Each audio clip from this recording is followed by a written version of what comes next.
What is going on, everyone? My name is Andy. Welcome back to another FPL video. In this one, it's some of my final thoughts ahead of the Game Week 31 deadline, and there's a lot to get through. So we got the latest press conference information, answering some of your questions, benching headaches, when to use the assistant manager, and more as well. So if you enjoyed the video, make sure to give it a like, hit that subscribe button. Let's get into it. So let's start with Newcastle with a focus on Alexander Isak. Eddie Howe said in his press conference, "We'll wait and see today. I will see them, Trippier and Isak, for the first time today. We don't think we have any big injuries from Wednesday night, but we have a few niggles. We are monitoring Anthony Gordon. He is still recovering. He has done individual training, but not group training. We will have to wait and see." So first of all, if you're on Wildcard 31, personally, I would just ignore Gordon because there's not a guarantee that he will start against Leicester away. And if you miss that game, it's great that he's still got the double in 32. But part of the reason to have Newcastle players is because of Game Week 31 fixture. So I would ignore Gordon as a transfer in or a wild card. I'd probably also ignore Trippier. I think he's a great differential. But if there are doubts there, you can pick up Livramento and Davern for much less money. On Isak, there was further quotes from Eddie Howe in the press conference. I got this from Rob T FPL on Twitter. Make sure you're following him if you're not already. He said on Isak, he's had issues, I think, with a groin problem that tends to rear its head now and again. It came to the fore just before we played Liverpool, but with rest he was fine. He was good to go and played really well in the cup final. And for whatever reason, it just resurfaced just before Brentford. But I think it's a minor, very minor problem that will go away quite quickly. I was already pretty confident that Isak would start in Game Week 31. I'm absolutely confident based on what Eddie Howe has said. He might not start, but I think based on everything we know, it seems quite likely that he will. Is that enough for captaincy? Only you can decide that for your own team. But I think it's quite likely he'll be in the 11, and then hopefully we'll get at least another 65 minutes like he did in Game Week 30. I think that's the only thing to be aware of. If this suddenly flares up before Monday, he might be out of the squad, or potentially he'll play and get reduced minutes. Are you comfortable with that? If you are, and you think 60, 65 minutes, even 70 against Leicester is enough for captain, then go ahead and use it. But for me, he's almost certainly going to start. I definitely won't be benching him in my team.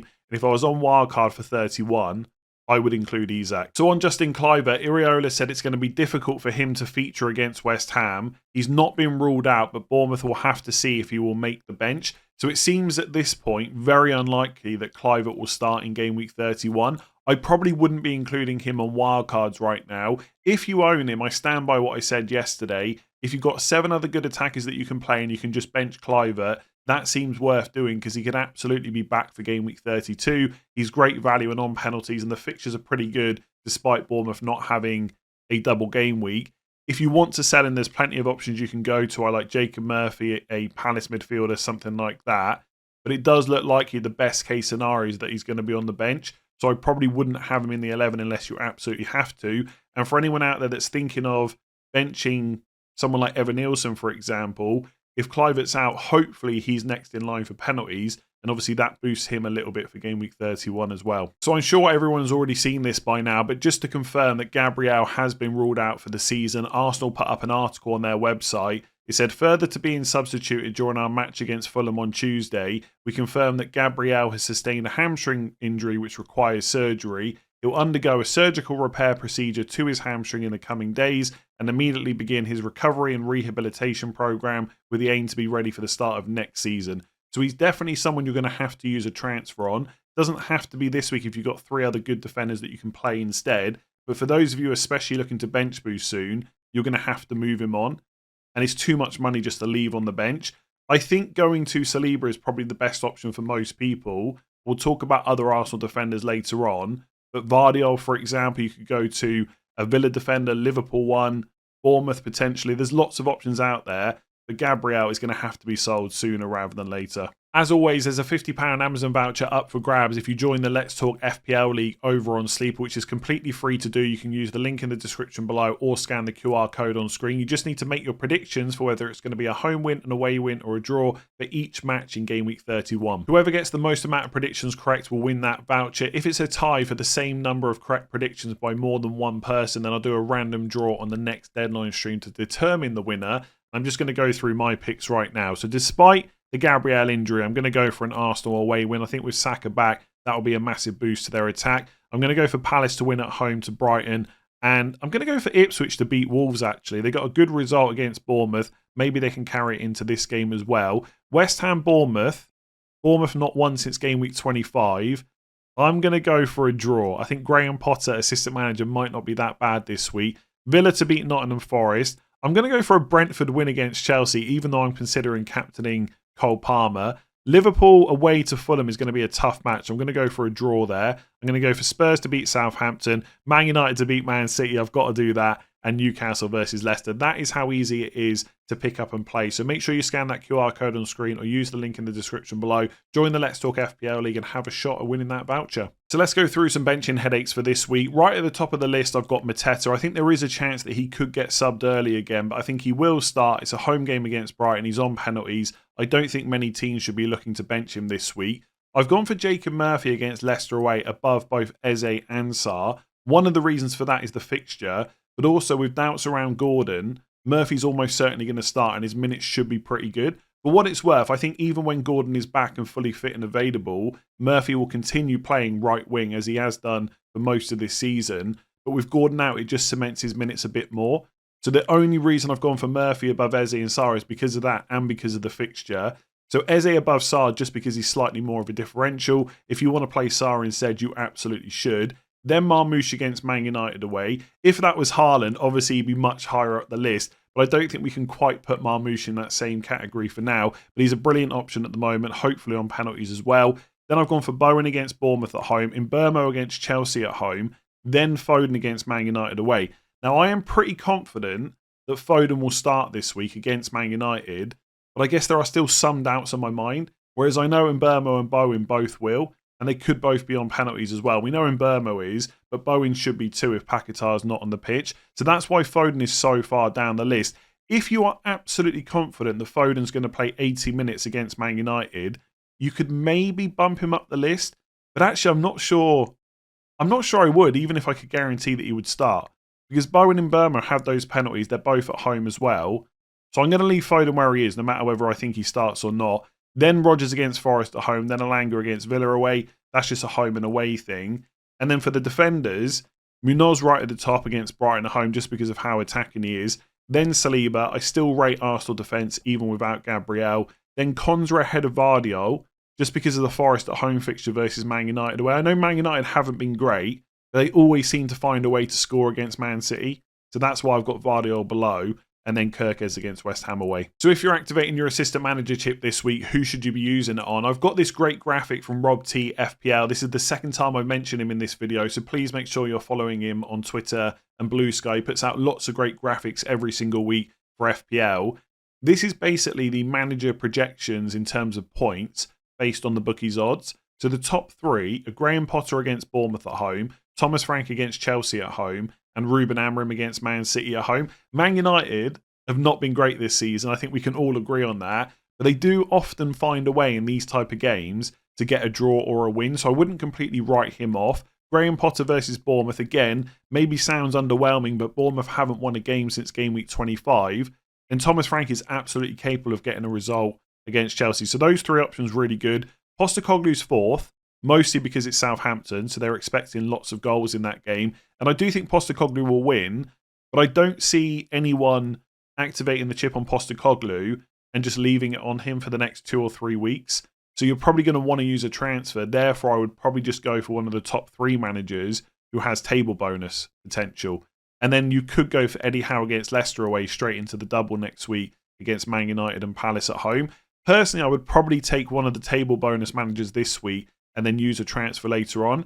But it's completely up to you. Between Potter, Frank and Amorim, I'm not quite sure where I land on who's the best option. But I think I would probably go for Potter just because it's Bournemouth. They haven't won a game since 25. And on paper, that just, even though they've played really well this season, it still seems to me on paper a better fixture than both Chelsea and City. But it's all really close, as you can see from the projections. So for the purposes of where to use the chip on the next graphic I'm going to show you, I'm just going to go for Graham Potter as the best option out of those top 3. So these are some of the ways you could play your chip.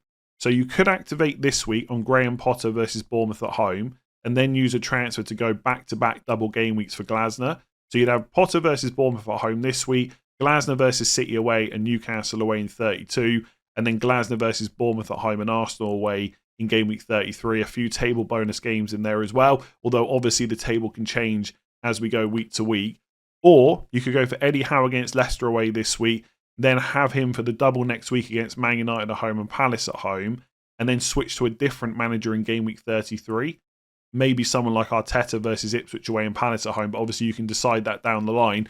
One thing to think about is, and this is going to be different for everyone's team, is whether you're already tripled up on some of these teams.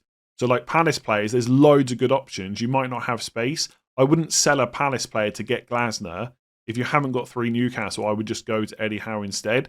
Or you could just not use any transfers and do something like this. Activate it on Arteta and just get Everton away this week, Brentford at home next week, then the double in 33 of Ipswich away, Palace at home. You only get 4 fixtures with that, but you do save a transfer. With the first 2 options, it's 1 transfer, but you get 5 fixtures. Or to get 5 fixtures with no transfers, you could go for Glasner. Brighton at home this week, then the back-to-back double game weeks. I did quite like the look of Unai Emery, but he doesn't have table bonus now against Forest, so I just don't think I would go there. Out of those options, I would chase the 5 fixtures personally, and I would probably use a transfer and just go for table bonus this week on Potter, then switch to Glasner. But I don't know, actually. I would go for one of the top 2 options. If I've already got 3 Palace, I'm definitely going the Eddie Howe route. I know there's not many table bonus games in there, but there's lots of really good fixtures. Like Leicester away, Ipswich away. Newcastle against Man United at home will probably be favourites. And then 2 games against Palace at home. 1 for Eddie Howe, 1 for Arteta. So I think the Eddie Howe one in isolation is probably the best. If you're tripled up on both Newcastle and Palace already, like I said, you could just go Arteta the whole way through. But you're going to get fewer fixtures. But it's all going to depend on how your team is set up. There's probably other ways you could play it as well. They're probably my favourite 4 options, but let me know in the comments below if you've got something better. So let's get into some of your questions. For those of us that decided against Wildcard 30, when would you use it instead? I currently have assistant manager, bench boost, and free hit left. And I know a lot of people have been asking me when to use Wildcard if you don't have a free hit. I'm going to tackle that as well. In this particular scenario, free hit 34 just seems like such a good strategy. I feel like you should just Wildcard now. We got doubles in 32, doubles in 33. We know the fixtures. You can set up well for them. All the players with a double in 33 will blank in 34. It doesn't matter. You free hit them out. And there's lots of good options that you won't have on Wildcard that are decent in game week 34 as well. So Wolves, for example, you can pick up more Liverpool players, etc. And then your team will be fairly well set up for 35 onwards. You can bench boost in 32 or 33 and then assistant manager later on. A lot of the decision will come down to how well set up you are for the doubles in 32 and 33. If you're sat there with a team that looks great already and doesn't need a wild card, then fair enough. You can delay that until blank game week 34 instead. But your team has to be in a really good position where you can set up for assistant manager this week, so 31 to 33, and then wild card in 34 instead. And then you're hoping that there's a good bench boost after that, but there's not guaranteed doubles in game week 36. So you might end up having to bench boost in a single game week, but that really isn't the end of the world because a lot of us that wildcarded in 30 are bench boosting in 32 anyway.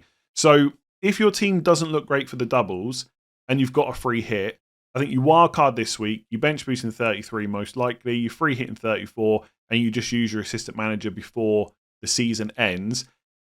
If you've got a wild card but no free hit, again, it's going to come down to how well your team is set up. If you're in a pretty good place, and it doesn't have to be perfect, but if you're in a pretty good place for 32 and 33 already, you've got a couple more transfers to come before those weeks, I would wildcard afterwards. So don't use it now, get through 32 and 33, and then wildcard out of it in 34, because you're going to have a lot of players in your team that are going to blank if you're trying to smash the doubles.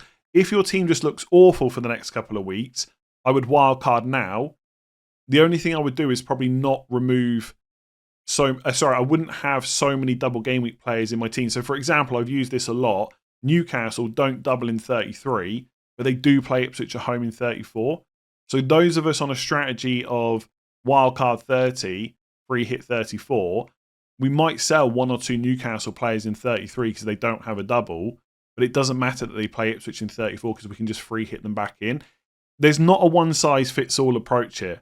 There might be people out there that want to assistant manager right now because their team is perfectly set up for it. That is not going to be everyone. The simple strategies for me: wildcard 31, bench boost 33, free hit 34, assistant manager afterwards. And if you don't have a free hit, it depends on how well your team is set up. If it looks good for the next couple of weeks and you can get through it with transfers, wildcard in 34. Otherwise, probably just start to activate it now. Or in 32. It doesn't have to be in 31. It could be 32 instead. The reason to use it in one of these two is if you want to use another chip in 33. So if you want to triple captain or bench boost in 33, you've got to have your wildcard already played. So 31 or 32. Hopefully that makes sense. It's quite complicated and hasn't been helped with the assistant manager. But there's not, like I said, there's not a one-size-fits-all. So it's all going to be based on how your team looks. You're going to have to give it some thought. So which is the best triple captain week? If we're not taking any other chips into consideration, then it has to be double game week 32 or double game week 33, because that's the only guaranteed doubles before the end of the season. We might have a couple more in game week 36, but that's not a guarantee. So if we take 32 and 33, the main options are probably Isak in 32 against Man United and Crystal Palace at home, or Marmoush in game week 33 against Everton away and Villa at home, or Saka in 33 against Ipswich away and Palace at home. You could look at a Palace attacker instead, like Mateta in game week 32, but it's 2 away games against Newcastle and City. It's just not as good as what Isak has. And given what we've already talked about in this video, I think Isak will be fine going forward. It might be that after game week 31, that injury has crept up again and he's going to be out, but obviously we wait for that information. Personally, on paper, if I'm looking at these three, I think Saka is the best option. I think Ipswich away and Palace at home is slightly better than Man United at home and Palace at home, which is what Isak has in 32. Plus, Saka's a midfielder, so you've got extra points for clean sheets, goals, etc. As long as Saka is still fully fit by 33 and is starting to get back to close to 90 minutes, I think he's the best option. The only reason I might go for Isak instead is because Saka does have 2 Champions League matches to play soon, and you just don't know what's going to happen by 33. Whereas if Isak comes through this week unscathed and he's fit going into 32, there's no European matches or anything like that to worry about. So I think it's close between the two. Marmoush is probably the differential. I don't think many people will look at him. We're hoping that he's on penalties, or at least some of us are. And obviously he's going to play number 9. His minutes should be good. Man City attack is generally pretty decent, although it hasn't been as good this year. And the fixtures aren't bad in 33. But he does seem the most unknown from those 3 players. But that is probably who I would look at as the best triple captain option. If we get doubles in 36, it depends who gets through to the FA Cup. But like Man City might have a double, for example, so you could look at Marmoush again.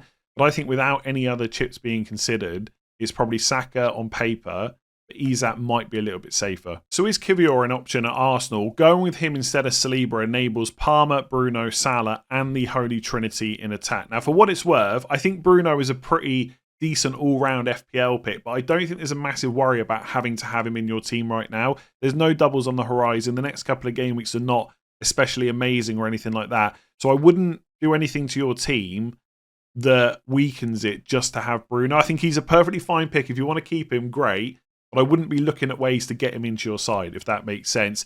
On Kiwior, I think it's pretty likely that he will replace Gabriel as the left centre-back. The problem is, nobody can guarantee you that. And actually, if you speak to many different Arsenal fans, they'll all give you a different opinion that it could be that Timber plays right back and Ben White plays as a centre-back and Saliba goes to left centre-back. It could even be that Timber plays centre-back. He's done that before. And because of that, because there's not that safety of minutes, I'm just not sure I would bother going for Kiwior. I almost feel like I would need to see him play against Real Madrid twice to be certain that he's going to play every game moving forward. And I get that the price point is enticing at 4.8 million, but as I've mentioned in other videos this week, there's lots of transfers going to be needed to manage the doubles and blanks. Transfers are precious. You don't want to bring Kiwior in and then have to get rid of him again. So if it's a choice of Saliba and no Bruno, or Kiwior and Bruno, I'm just going for a different midfielder instead and playing safe with Saliba. Just on other Arsenal defensive options as well, Mikel Arteta said in his press conference there's a chance that Timber and Ben White could be in contention to face Everton on Saturday. Let's see how they are tomorrow is exactly what he said. So they might be in the squad, they might start. I think Timber is probably the next most nailed defender after Saliba at the moment.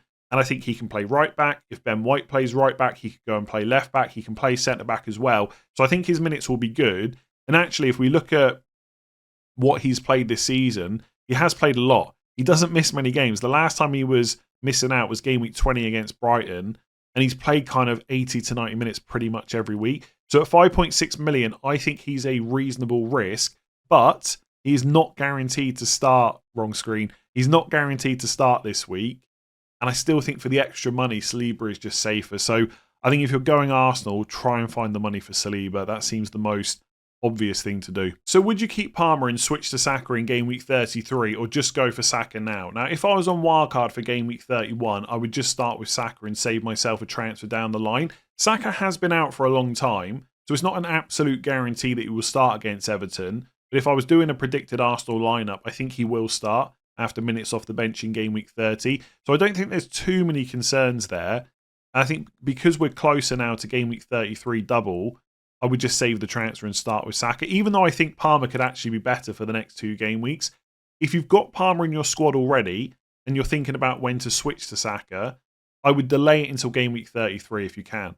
Because Palmer's got Brentford away this week. I think you can absolutely argue that that's better than Everton away. And obviously Palmer's not been out for 3 months with a hamstring problem.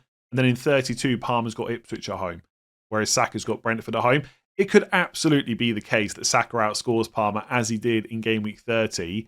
But on paper, I prefer Palmer for the next 2. So on wildcard, I'm starting with Saka. If I've got Palmer, I'm delaying that move until 33. So what's your opinions on Isak versus Salah for captaincy? I think this basically comes down to what your expectations are minutes-wise for Isak. Because on paper, he's definitely the best option, I think. Because Leicester away is such a good fixture. Like Liverpool will probably be favourites for Fulham away. But Fulham is not an easy game, especially when you're away from home. Leicester is an easy game. Now, based on what Eddie Howe said in his press conference today, I'm fully expecting Isak to start. It's just about whether he'll get subbed early. It seems to be that if he plays and doesn't feel anything wrong with his groin, he'll probably go and play 80 plus minutes. Bearing in mind, Newcastle are still trying to chase down Champions League places. If they can play Isak as long as possible, they will. It's just about whether he will have a slight niggle there and have to be taken off. So it's a difficult one. As it stands, my captaincy is actually on Palmer, funnily enough, but I am very tempted to switch back to Isak. Not just because of Eddie Howe's comments, but also because the game's on Monday, so he's got extra time to recover. And I told myself that I was going to back against Salah captaincy from game week 29 all the way till game week 34. And I probably will captain Salah in game week 34. But before that, I wanted to go against him. And I'm just looking for reasons to do that. And Isak versus Leicester away just feels like a good reason. So it all depends how many doubts you've got in your mind about his minutes. If you're confident in them, I think Isak is the better option. Alternatively, you could look at someone like Palmer, but I appreciate that he hasn't got many attack and returns recently. Worth saying, by the way, someone pointed out this out to me yesterday, I think it was. Salah doesn't have an open play goal in his last 6 fixtures. So he scored twice against Southampton, but they were both penalties. And I know he's had difficult games in there, like PSG, for example. But Fulham isn't a walkover by any stretch. So let's not forget what Salah has done this season. He is fully capable of getting double-digit hauls in these type of games. But I think on paper right now, Isak's probably the better option. So on wildcard, would you pick Savinho or one of the 3 Villa midfielders, so Rodgers, Rashford or Asensio? When I first saw this question, my initial instinct was to say Savinho because Rashford and Asensio aren't nailed on. But then neither is Savinho because he's literally a Man City attacker and it's very rare that you can say any of them are going to play every single match. And I know Savinho has played 7 in a row, but Marmoush had played 5 in a row as soon as he joined. Then he got benched. The same thing could happen with Savinho. So if you want the player that's going to give you the least issues, it's probably Rodgers. Because every game he's fit and available for, he just starts. He's probably the least interesting of these picks because most of us have owned him for so much this season. But he is the most solid pick. In the last game, Watkins was benched, not through injury as far as we know, and Rashford played up front instead. And he seems to be first choice penalty taker as well. So I like that punt. But he hasn't played more than like 66 minutes in the league so far for Villa, and he has been benched as well, and that just gets frustrating. Same with Asensio. Great that he got returns off the bench, but he was literally benched. Those returns won't continue if he's not in that starting lineup. So for me, it's probably Savinho, because as much as I don't fully trust his minutes either, I do like the fact that he's played 7 in a row. And also, I think the fixtures in the double for 33 are better for Man City than they are for Villa. And there is a chance that both of these teams could double again this season, potentially in 36, depending on FA Cup results. But actually, if you look at the fixtures long term and just forget about the double for a second, City, after the blank in 34, have got Wolves at home, Southampton away, Bournemouth at home, and then Fulham away in game week 38. Whereas for Villa, it's Fulham at home, Bournemouth away, Spurs at home, Man United away. That's not a terrible fixture run for Villa, but I just think that Man City's is better. The only annoying thing is you've just missed the Leicester game for Savinho, and Villa have got Southampton away in 32. But that's smack bang in between their 2 Champions League games. So if you're asking me to predict Rashford and Asensio's minutes against, did I say Real Madrid? I meant PSG. I don't know what I said. I'll go back and listen to it in a minute. But anyway, if you're trying to get me to predict Rashford and Asensio's minutes against PSG, then Southampton, then PSG, I got no idea. I guess we can make a better call on the Southampton game once we've seen that first leg lineup, but that doesn't help you right now. And because Man City don't have European matches at the moment, I'd probably say Savinho. But as I said at the start, the safest pick for minutes is probably Rodgers. He's just also the least interesting, I would say. So would you consider Solanke on a wildcard draft? He has Southampton and Wolves in the next 2 game weeks.